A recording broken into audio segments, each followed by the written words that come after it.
Assalamualaikum warahmatullahi wabarakatuh. Kita awali dengan baca basmalah. Bismillahirrahmanirrahim. Baik, kita lanjutkan. Kita masuk ke badan usaha bank. Kita sekarang bicara banknya. Nah, yang dimaksud dengan bank, dalam undang-undang kita sudah punya undang-undang perbankan syariah. Nah, dalam undang-undang perbankan syariah itu, yang dimaksud dengan bank adalah badan usaha yang menghimpun dana dari masyarakat dalam bentuk simpanan dan menyalurkannya kepada masyarakat dalam bentuk kredit dan atau bentuk-bentuk lainnya dalam rangka meningkatkan taraf hidup rakyat banyak. Ini pengertian bank yang ada dalam Undang-Undang Perbankan Syariah. Ini sama persis dengan pengertian bank yang ada dalam Undang-Undang Perbankan. Jadi kita punya dua undang-undang sekarang, ada Undang-Undang Perbankan dan ada Undang-Undang Perbankan Syariah.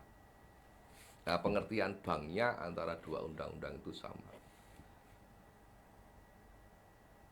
Cuma kemudian di dalam Undang-Undang Perbankan Syariah itu diberikan pengertian yang dimaksud dengan bank syariah itu adalah bank yang menjalankan kegiatan usahanya berdasarkan prinsip syariah dan menurut jenisnya terdiri dari bank umum syariah dan bank pembiayaan rakyat syariah. Jadi ada bank umum syariah yang biasa disebut sebagai bank syariah dan ada yang namanya bank pembiayaan rakyat syariah yang biasa disingkat sebagai BPRS atau BPR syariah.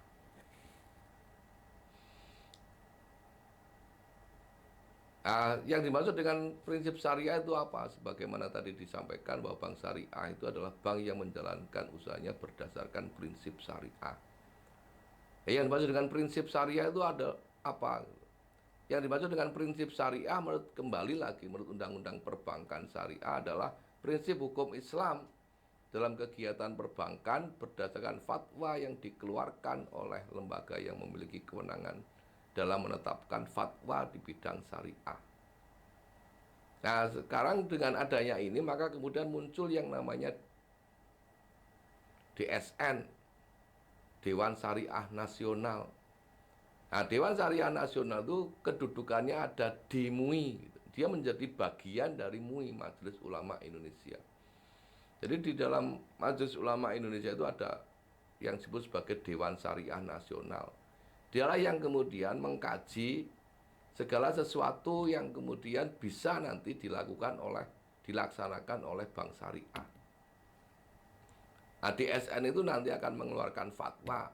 Fatwa itulah yang nanti dijalankan oleh bank syariah. Sehingga dengan demikian diharapkan apa yang dilakukan oleh bank syariah itu sesuai dengan syariah atau prinsip-prinsip syariah.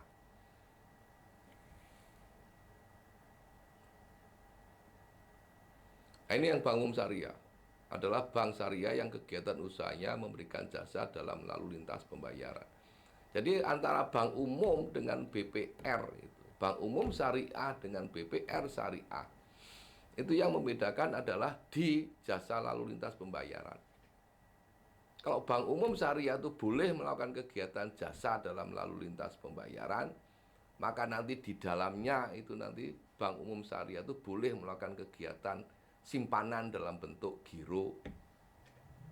Nah, yang BPR syariah dia tidak boleh melakukan kegiatan dalam usaha lalu lintas pembayaran. Nah, BPR syariah tidak boleh melakukan bentuk penghimpunan dana dalam bentuk giro.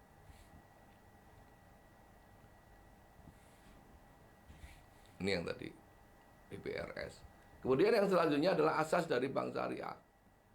Nah, dalam Undang-Undang Perbankan Syariah juga sudah ditentukan bahwa bank syariah itu harus berdasarkan pada asas prinsip syariah, demokrasi ekonomi, dan prinsip kehati-hatian.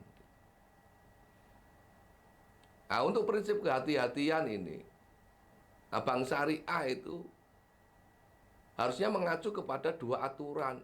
Satu adalah aturan tentang perbankan secara umum, dan yang kedua adalah aturan-aturan yang telah dikeluarkan oleh fatwa DSN. Jadi bank syariah dalam menjalankan kegiatan usahanya harus berhati-hati, tidak menyimpang dari ketentuan perbankan, tidak menyimpang dari prinsip syariah. Sehingga bank syariah itu akan selalu terjaga kesyariahannya. Bank syariah harus memastikan bahwa dia dalam melakukan kegiatan itu tidak bertentangan dengan hukum perbankan, tidak bertentangan dengan prinsip syariah. Yang selanjutnya ini, tujuan bank syariah. Perbankan syariah bertujuan menunjang pelaksanaan pembangunan nasional dalam rangka meningkatkan keadilan, kebersamaan, pemerataan, dan kesejahteraan rakyat. Ini yang selanjutnya, fungsi bank syariah. Masih menjalankan fungsi menghimpun dana dan menyalurkan dana masyarakat. Jadi yang namanya bank, karena sudah disepakati bahwa pengertian bank itu adalah seperti yang tadi itu, badan usaha yang menghimpun dana masyarakat dan menyalurkan dana masyarakat, maka bank syariah itu juga harus menjalankan fungsinya, yaitu menghimpun dana masyarakat dan menyalurkan dana kepada masyarakat. Maka bank syariah juga akan melakukan fungsinya sebagai financial intermediary. Cuma kemudian financial intermediary-nya itu harus mendasarkan pada prinsip-prinsip syariah.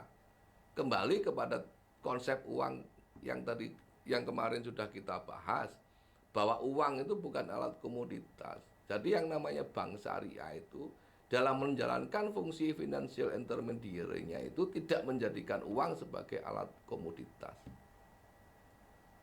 Yang kedua adalah menjalankan fungsi sosial dalam bentuk lembaga baitul mal. Maka di setiap bank syariah itu pasti akan ada yang namanya dana kebajikan gitu. Artinya bank syariah memberikan kesempatan, memberikan fasilitas kepada orang-orang masyarakat, nasabah yang ingin membayar zakatnya, yang ingin kemudian melakukan sedekah, infak dan sebagainya. Maka bank syariah bisa menyalurkan itu, bisa menerima zakat, infak, sedekah dan kemudian menyalurkannya kepada orang yang berhak. Dimanfaatkan untuk kemaslahatan orang banyak. Dan yang ketiga adalah menghimpun dan menyalurkan dana sosial dari wakaf uang. Jadi bank syariah juga bisa melakukan kegiatan wakaf uang.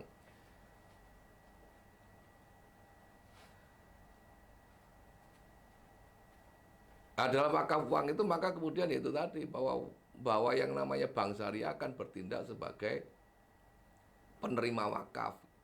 Maka dia akan mengelola dana wakaf untuk kepentingan kemaslahatan orang banyak sebagaimana yang sudah diikrarkan dalam ikrar wakaf. Saya pikir ini dulu yang bisa saya sampaikan. Kurang lebihnya mohon maaf. Assalamualaikum warahmatullahi wabarakatuh. Kita akhiri dengan baca hamdalah. Alhamdulillahirabbil alamin.